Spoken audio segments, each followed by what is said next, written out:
By the way, remember when he was trying to deal with COVID, he said, just inject a little bleach in your veins.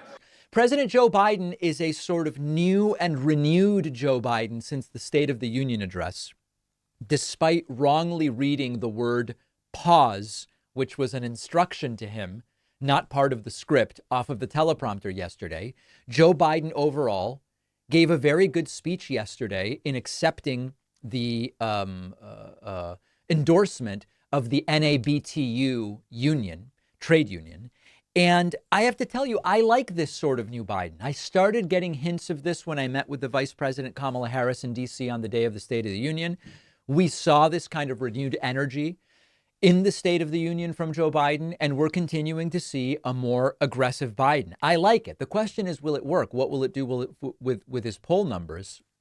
Here is Biden speaking yesterday and taking a direct shot at his opponent, Donald Trump. Donald Trump still thinks windmills cause cancer.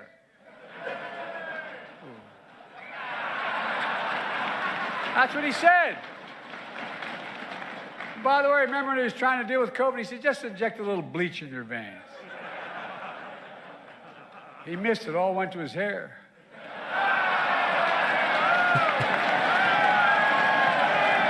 Look, I shouldn't have said that. I like this stuff. And I know that, listen, Biden's never going to be the most, he's never again going to be. 10 years ago, it was a different Biden. He's never again going to be the explosively entertaining, super high energy speaker that others are, and maybe Biden once was.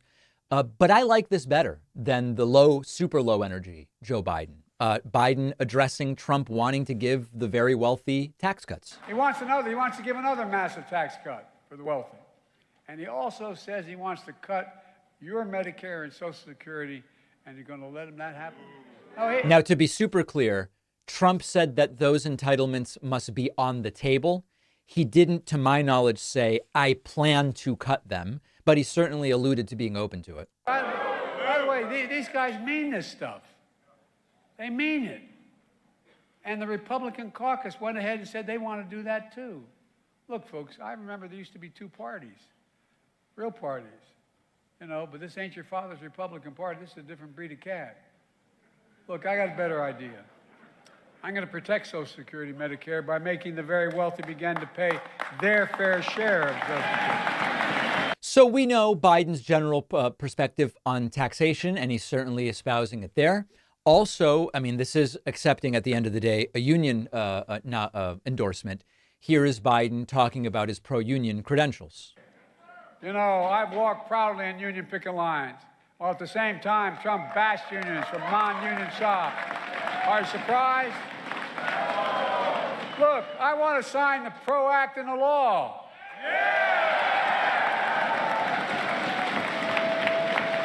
Trump said he'd veto it. Beyond that, he supports a national right-to-work law, for God's sake. Think about it. What is the single biggest killer could happen? A national right-to-work law. Look, he might as well say he doesn't support any unions. And listen, presidents have pros and cons. No president is nearly perfect. I can't think of a more pro-union, outwardly pro-union president than Joe Biden. Certainly in 50 years, probably in 100 years, and maybe ever. And no sitting president has gone out and joined striking workers on the picket line. And it's not just optics because he does support unions. Now, you might say that's bad. But if you are someone who believes in supporting labor, at least partially through the support of unions, Biden is doing it. And then Biden sort of joking about perpetual infrastructure week under President Donald Trump. Trump promised this. I got to be careful. He promised this infrastructure week. Well, I tell you what, it took 4 years. He never built a damn thing. Nothing. I'm serious. I guess he built 90 miles of wall or something like that. Are you surprised?